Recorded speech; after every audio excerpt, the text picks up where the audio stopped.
Welcome back to the Anthony Walsh Podcast. Today's guest is the incredible Penny Mallory. Penny etched her name into motorsports history by becoming the first ever female contestant in a World Rally Car event, an event totally male dominated. Her rise to that level, it's nothing short of incredible. From really tough early childhood, she demonstrated remarkable resilience in one of the toughest athletic arenas there is. But Penny's capabilities transcend the confines of the racing track. She's widely acclaimed as a motivational speaker, TV host and author, imparting wisdom on topics such as fortitude, optimum performance and navigating the challenges to realise your aspirations. You're going to love this conversation, but not everybody is ready for it.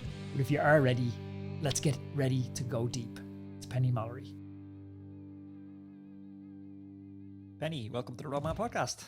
Thank you for having me. Penny, I had this little bit of time this morning and I was having some introspective time with my journal and a coffee.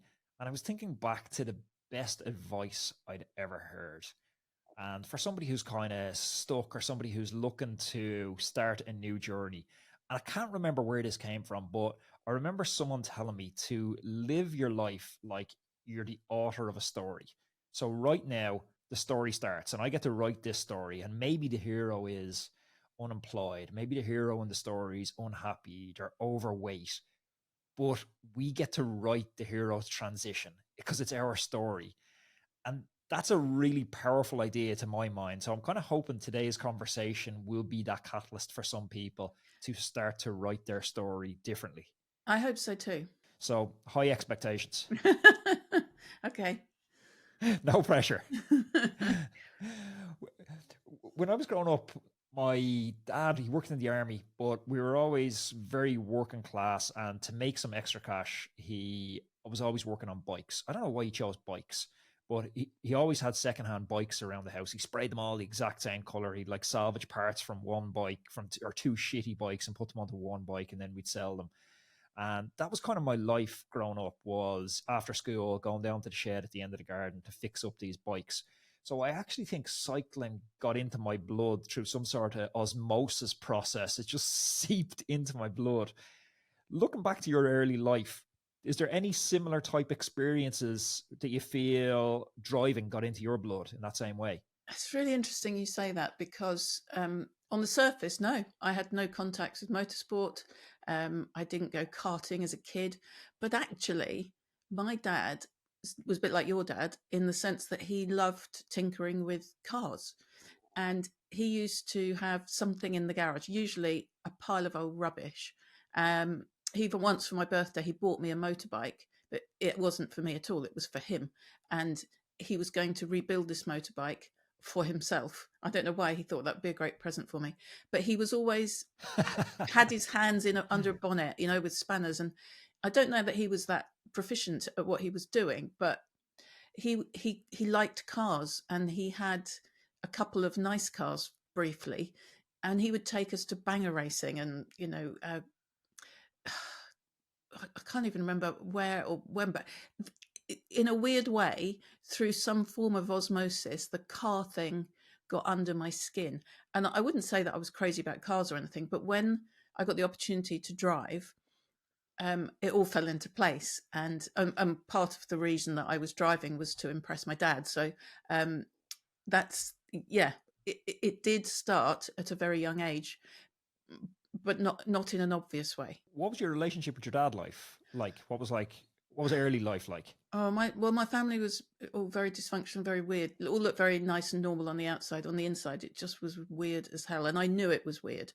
There was lots of stuff going on. And I absolutely hero worshipped my dad, but I was terrified of him. So that's a horrible dynamic, because you want to get close to somebody, but you can't because they scare you.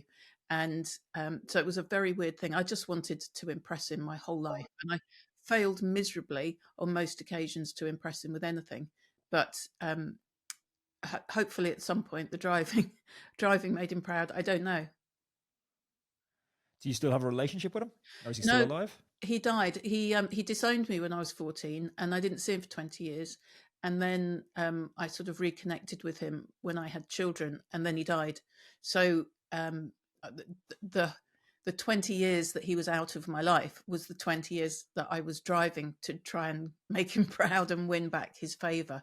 And when he died and I cleared his house, I found newspaper cuttings in his desk drawer. So he had seen what I'd been doing, but he never told me that he was proud or anything like that. But I think he must have been, otherwise he wouldn't have cut the things out of the paper. So it was all a bit weird and massively dysfunctional. That's tough. And I know, listening to your story, that 14, it seems to be one of these pivotal ages for you where you were almost thrust into becoming a woman at age 14, and you were the normal stuff that we expect a 14-year-old child to be doing. That wasn't your life at 14. No, because I grew up way, way, way quicker than anybody should, because my mum was really ill. And so she didn't really do much parenting. And that's very confusing for a child because everyone else's mum isn't like my mum. And so I grew up and grew fiercely independent so young. I would say like 7 or 8. I felt like I was an adult, and obviously I wasn't, but I felt grown up. So by 14, I really did feel grown up. And even looking back now, I kind of was. I was pretty streetwise. I'd worked the world out to a degree. I knew how to look after myself. I was incredibly resourceful, which of course you have to be. If you've got no one to lean on as a kid, you do learn to dig deep and get creative with life and how to manage. And yeah, which I'm so grateful for, because I'm more resourceful than most people I know. Which it can be exhausting, of course, but it's quite a handy skill. How did you wind up homeless? So when I'd left at 14, I spent a year in a like a hostel attached to my school, and then a year with my friend's family. And then I went to London. And of course, I didn't have any money. I didn't have any skills because I was a big underachiever at school. I literally just had nowhere to live. And I remember being sent to Euston Station, which at the time there's both still there. There's 2 towers, like sort of gate houses outside Euston Station. And one of them was a charity called Home Alone. And was it? No, it wasn't Home Alone. I can't remember what it was called. That was the name of a film. I can't remember. But anyway, it was a charity. It was one guy. Macaulay Culkin running it. Yeah, exactly. Yeah, maybe a bit of my life was a bit like that. But anyway, it was one guy behind a desk, and he said, "There's one place in a hostel in Salisbury Road in North London. Here's some money for a ticket. They'll let you in. You can stay for a year, but you have to leave after a year." So I did. Stayed there for a year. Which was quite an interesting experience. And after a year, I still hadn't got anything. So I went to another homeless place, which was more like flats in a house, but everyone was crazy and stealing stuff and breaking doors down. And it was just horrendous. So that lasted, I don't know, 2.5 years or something. But I was sofa surfing, just with a bag and staying with somebody for a week, and with somebody for a month. So I was really transient. And I couldn't tell you how many times I've moved house or moved myself and my luggage and my belongings. I would think 100 times. And so home is so important to me now, because I love my house. I love where I live, and it means so much to me to have a home now. I think identity is super important. And I talk about this maybe as a recurring theme through the podcast, because a lot of athletes, the nature of high performance sport is, especially at the very, very top level where you're looking at international world-class level, you need to be so singularly focused on your craft to the exclusion of everything else. Mm-hmm. The public looking from the outside in look at athletes and they think they're these well-balanced humans, but the reality is they've excluded almost everything and become single-focused, and that's what allows them to excel in sport. And on the back of that, they build an identity that I am an athlete. Now, that's problematic for life after sport, because when you have a single identity and then that's taken away from you in retirement, you can be left, as I had international runner David Gillick on the podcast, and he woke up the day after retiring and looked in the mirror and he said, well, I'm nothing. Yesterday I was an athlete, today I'm nothing. That's really difficult. But also with circumstances like yours, where you're couch surfing, where you're homeless, where you've addiction, where you've dysfunctional family, it's quite easy to build a self-identity as I'm a loser. How do you get past that? And that never happened because I didn't have time to reflect on what was happening to me. I was just getting on every day. I was just getting on and, getting on with life. I never, ever thought about the situation I was in, if I'm honest. I was just like, shit, I've got anywhere to live. I'll stay here. And, I could do a bit of waitressing there. And I was never sort of in a dark place particularly.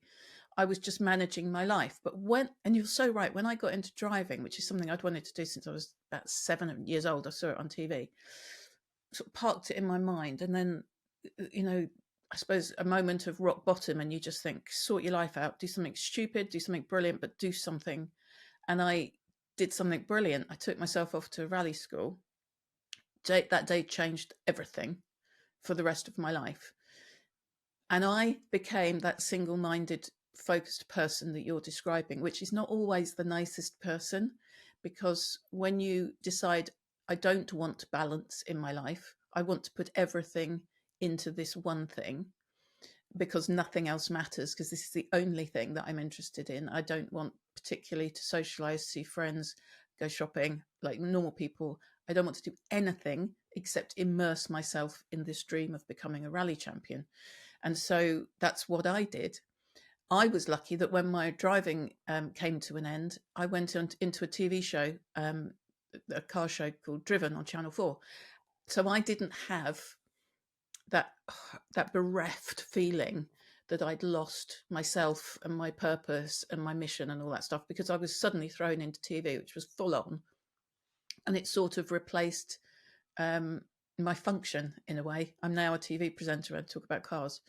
So, but the driving thing never leaves you, still with me. I still think about driving rally cars quite a lot, and I dream about it quite a lot. And I'm talking, it's 20 years ago. It's a thing that did define me, and I'm not sure that you ever take that coat off, Can you remember the moment when you were starting your driving career and you're looking back on your background and the difficulties, the struggles, the tough times? Can you remember a moment where you thought to yourself, actually, do you know what? This isn't an obstacle. This is a superpower.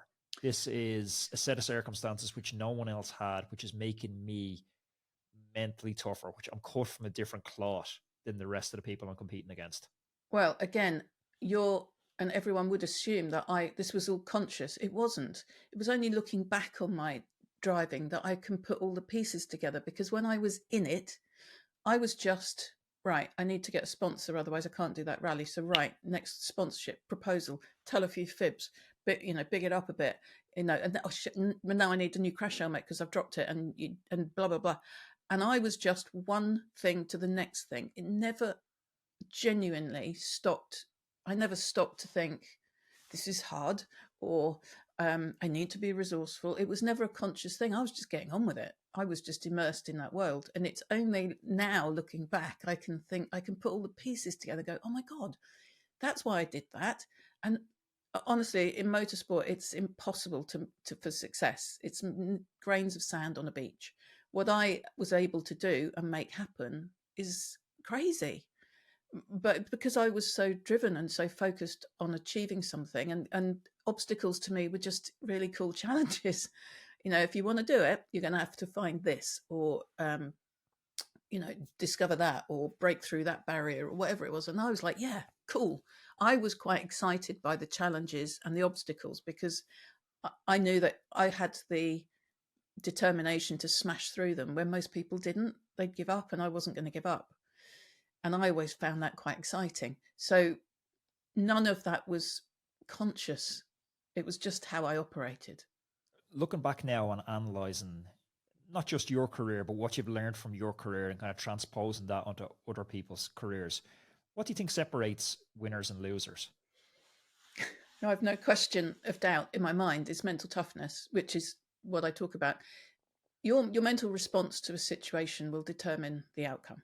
So I tell you something, or ask you something, or put a challenge in front of you, or something happens in your life, you will have a mental response to it, and that pretty much determines what's going to happen. So if you can develop mental toughness, you can take stuff in your stride. You're not going to fall apart every time something changes. You're more resilient to pressure and stress. you start to get excited about challenges rather than threatened. So mental toughness, no question, it's what separates the people that win from the people that don't. That focus, that determination, the courage, the confidence, all those words, all this stuff, you cannot, this, you can't buy it, you can't go and get more of it, you develop it. But it's the one thing that makes all the difference. Quite often people faced with the challenge go, well, I know I'm qualified to do it, but I don't think I can. So their confidence is low, although their skill level's quite high. And then there'll be another bunch of people who have a very low skill level, but massive confidence. Like, I totally know I can do this. And that's what the world is full of, everyone between those people and everything in between. So the confidence you have in your ability to do something will change the outcome. Do you think it's the old question, I suppose, is nature versus nurture, and then off the back of that, you have all these kind of sayings that have sprung up, like "show me a great man who's a son of a great man," meaning that we almost need some amount of adversity in our childhood to go on to any kind of greatness.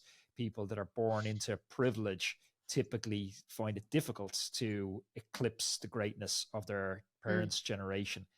Do you think greatness or mental toughness, well, I suppose greatness is not possible without mental toughness, but do you think mental toughness is a skill that it's possible to learn? Without a shadow of a doubt. Every human being can develop mental toughness every day. That's an absolute given. And whether or not mental toughness is nature or nurture is a question, forever. Personally, I think my situation, my environment helped me to develop mental toughness. And the adversity that I experienced was incredibly useful to me. And that is quite often the case with people who achieve things, because they sort of have a fire in their belly. They want to prove something or show the world something.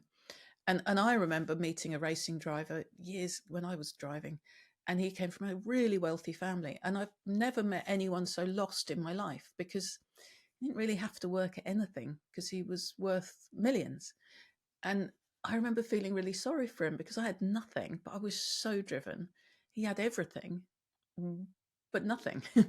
So quite often that fire in your belly is enormously useful. And, you will have spoken to so many people who have had, weird growing up years, but it's sort of propelled them to really extraordinary levels of success. But it's not always the case. There's plenty of people. I think Jenson Button, Formula One driver, I think he had quite a privilege growing up, but was still very driven. So it's not always the case, but quite often it is. One of the ways, I'd love to hear your thoughts on how you create mental toughness. But for me, one of the things that's really worked is keeping promises to myself.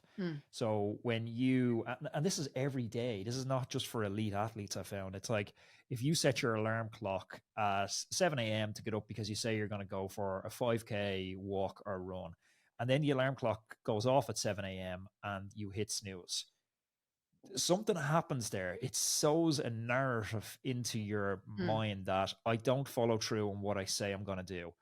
And the converse of that is, if I set my alarm and I say, okay, I'm going to go run at 7 o'clock, I get up and I execute. That's almost like a vote for the identity that I am an athlete.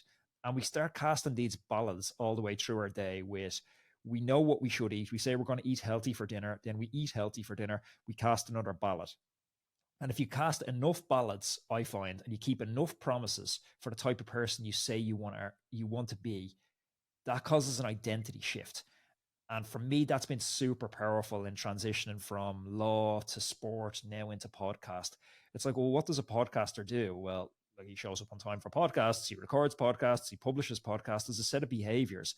So every time that I execute on one of these behaviors, it's like, okay, I'm casting a vote that now I am becoming a podcaster. That's been really important for me. Do you have any kind of a system or a process that somebody could deconstruct on how they could take your learnings from mental toughness and maybe apply it into their life? It's so interesting what you say, because commitment is what you're describing. I think, which one of the main components of mental toughness. So this is your ability to set a task and complete it. Lots of people set goals, don't they? Lots of people say, I'm going to do this, going to do that, and then they don't. They just do nothing about it. Lots of people make promises to themselves and break them regularly. I'm a bit like you. If I say I'm going to get up and run at 7, I will, because I don't like to let anyone down, including myself. So I'm quite a good friend in that sense that, we'll arrange to do something. And even if the time comes and I don't want to do it, I'll do it anyway, because I committed to do it. And I've always believed you can't have degrees of commitment. You're either into something or you're having a go. And I learned this very quickly in driving, in that I've got to give this everything I've got. There is no 99% here. I've got to give it everything, because it's the only way this is going to happen. Otherwise, you give yourself excuses, don't you, and get outs and options and alternatives, and it's just nonsense. So making that commitment will really filter out the people who are going to rise to the top, because any kind of high performance requires total commitment. Otherwise, it's just an okay performance, which is not, and there's nothing wrong with that. So how most people operate. And of course, when you're 100% committed to something, you can be a complete pain in the arse. I get that too. So for most people, it doesn't really work for them. But a high performer enjoys commitment. They enjoy delivering on their promises to themselves, which is what you're describing. I love what you said there about commitment's not 99%, because I think commitment is doing what you said you do long after the mood you said in has left you. Sure. Because commitment is when you're not motivated, it's getting out of bed. It's easy to say it on January 2nd, I'm going to get out of bed for your New Year resolution. It's doing it in the middle of February when the evenings are closing in, it's cold, it's wet, it's miserable. That idea of commitment can't be 99%. I love, because that means commitment now becomes a binary switch. You're either committed or you're not committed. It's not a continuum of I'm kind of committed. This is exactly right. The word commitment suggests, or it explains when you're all in. If you're not all in, then you're having a go. And most people don't like to be picked up on that. And it doesn't matter if you're all in or not. But if you are genuinely committed to doing something, you will be all in. And, that's why people talk about, work-life balance. And I'm always a bit like, I'm a bit torn on this one. If I've got 10 things going on and I give them all equal attention, then I'm not going to be brilliant at any of them, am I? They're going to get 20% of my attention, or 10% of my attention. So I've always been difficult, I suppose, in the sense that when I'm in, and you can't change my mind and you can't distract me because I'm all in. So it's easy for me to make a promise to myself, because I've made a decision, I've made a promise, I've made a commitment. I'm in. Sometimes, go on. I went to see Tony Robbins, the motivational speaker, and he had a brilliant story about this commitment. So he gave this, it's probably a fictitious fable where a group of invaders are going to take this island back in, Viking times. So they get into the boat and they sail across to the island, and the captain says to them, okay, we're committed. We're definitely going to take this island. And they're all like, yeah, we're definitely going to take it. Then they get to the far side and he says again, okay, we're definitely going to take this island. We're all committed. And he said, yeah, we're all committed. He said, okay, if we're all committed and we're not going back from the island, burn the boats. We're not going home. We're 100% committed. There's no way out. There's no excuse. There's no possibility of taking a different road. The boats are gone. And when I hear people saying committed, that's what the first question I ask myself: did you burn the boats? Yeah. And it's a big ask. Most people aren't really up for that. I don't think it's a comfortable place for most people. I love it. I feel quite comfortable. And if you've been an elite athlete, you totally get it. But it's not. It's easy to assume that everyone else thinks like us, and they don't. Everyone's different. So, you ask me to get up at 7 a.m., I'll have a very different mental response to it to my next door neighbour if you asked her to get up for a 7 o'clock run, because we're just all different. And you can get frustrated with people when they don't think like you.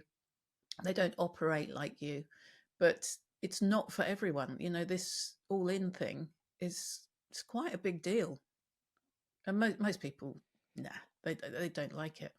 They want a bit of leeway. For sure. Wiggle room. I don't think high performance is for everyone. I think it's, I always explain high performance as it happens in the shadows. And I don't think it is for everybody. But I also don't think that everyone doesn't need to be high performance. Everyone shouldn't strive for high performance. I think commitment is something we can take parts of it and apply it into other areas of our life. Like, Mm-hmm. if we're balancing 2, 3 different things, the level of commitment it takes to be high performance, it's on, off. It's binary. And when it's on, it has to be your whole life. But there are other areas, like you can learn Spanish by, going to a Spanish class once a week. Mm-hmm. You don't need to move to Spain, leave your family, quit your job to learn Spanish. And that's how most people operate. They do things, at a relatively sensible pace. They dip in, dip out, because that suits most people, and there's nothing wrong with that. So, in terms of building mental toughness, so commitment is one aspect of it. What do you think are the other components that, if we were to deconstruct what it takes to be mentally tough, what are the Yeah, and other it components of it? is. There's 4 areas. They break down to another 2, so there's 8 in total. But I'll just keep it simple. So there's the sense of control you have of your life, or the extent to which you feel you have sufficient control to make this thing happen. Because generally, human beings, when they feel out of control, it's a horrible feeling, and it's easier to walk away. You tend to commit, you tend to work a bit harder when you feel like you've got control of something. So you can develop the sense of control you have of your life, where it's going, writing the script of your life, like you described at the beginning. But there's also emotional control. So this is an area I'm not very good at. I reveal my emotions a bit too easily. I'm way too much of an open book. But emotions are contagious, so they can really affect our mental responses to situations.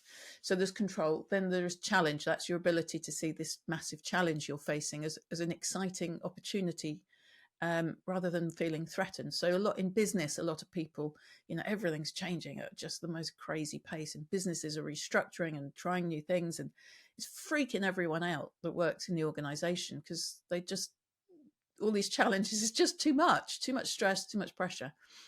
If you mentally tough people on the whole, and you will know this from cycling, you see a massive challenge and you start to get quite excited about what you could do with this, what you're going to learn from it. Even if it doesn't go your way, you're definitely going to learn something you didn't know before. So that's an important aspect. Then of the commitment that we've talked about, and then finally confidence.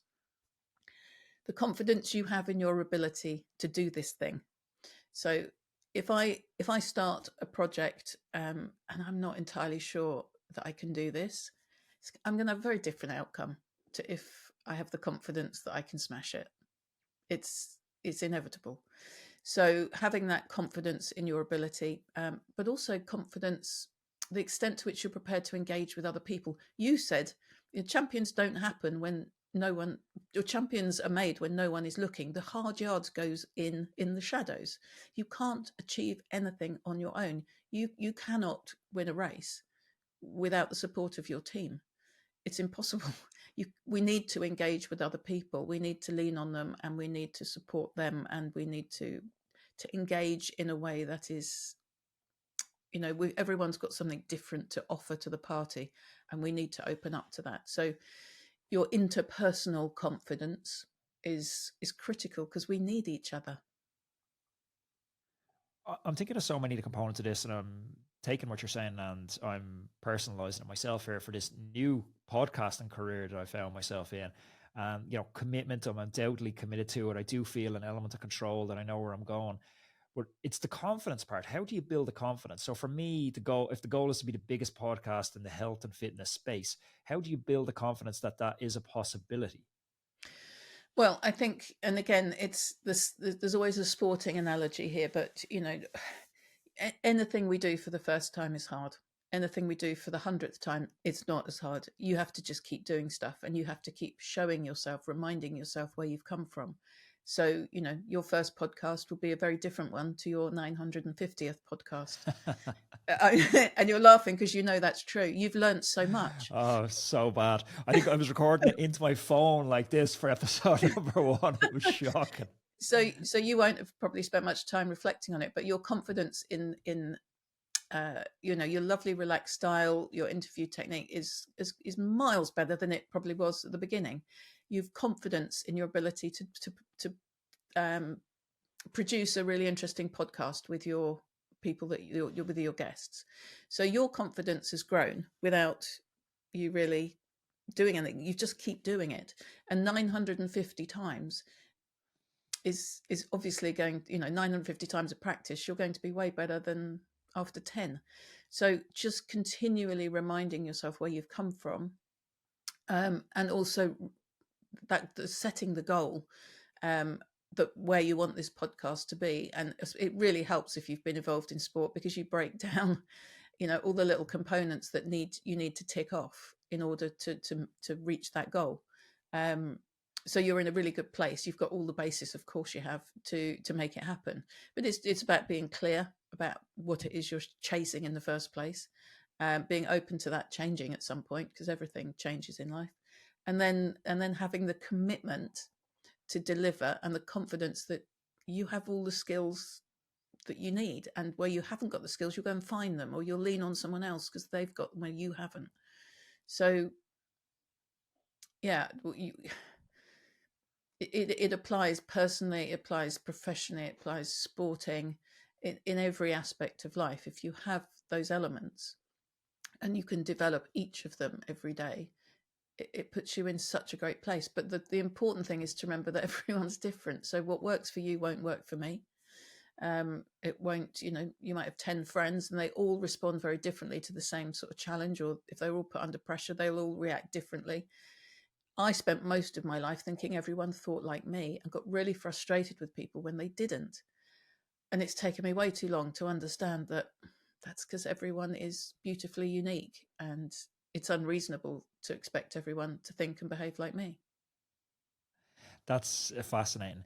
Penny, just to finish up and to change gears a little bit, to steal a motorsport analogy there.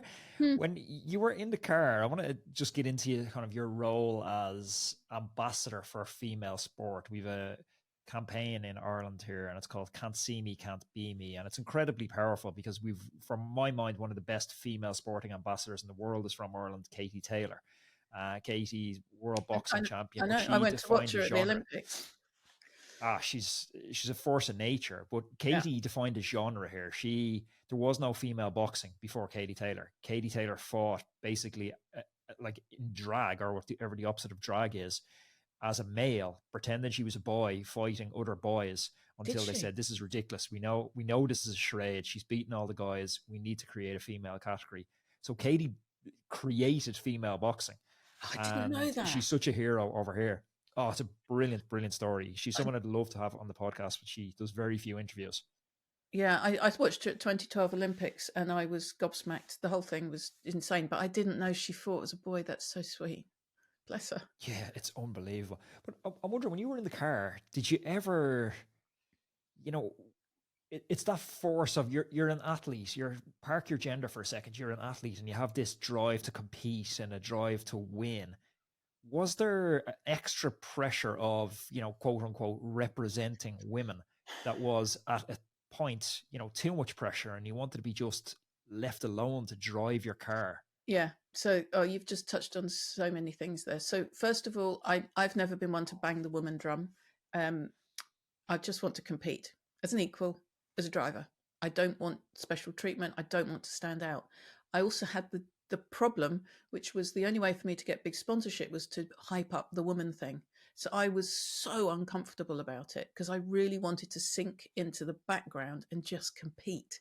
I hated the fact that I had to sort of bang the woman drum, the female thing, because I felt so deeply uncomfortable about it. I genuinely, motorsport, everyone assumes is male dominated, which it is, but it's also the most inclusive sport I've ever come across. When I was driving, there was a trans driver, there was a disabled driver who was quite a good friend of mine. There was black people. There was every there was every diversity of thinking, attitude, skin color, gender, everything. Everyone was included, and so there was never really any need for me to make a song and dance about it. I was welcome. I had one incident in 12 years that was unpleasant, but that was just a personality. It wasn't the sport. The sport was amazingly welcoming and inclusive. I wanted to put my helmet on, get my head down and drive. And I wanted to be everyone out there. It was never, I'm in the girls' side and what girls can I be? That was never the thing. it was it was probably what Katie would say if you interviewed her. It's just she wanted to beat every opponent, whatever whatever gender they were.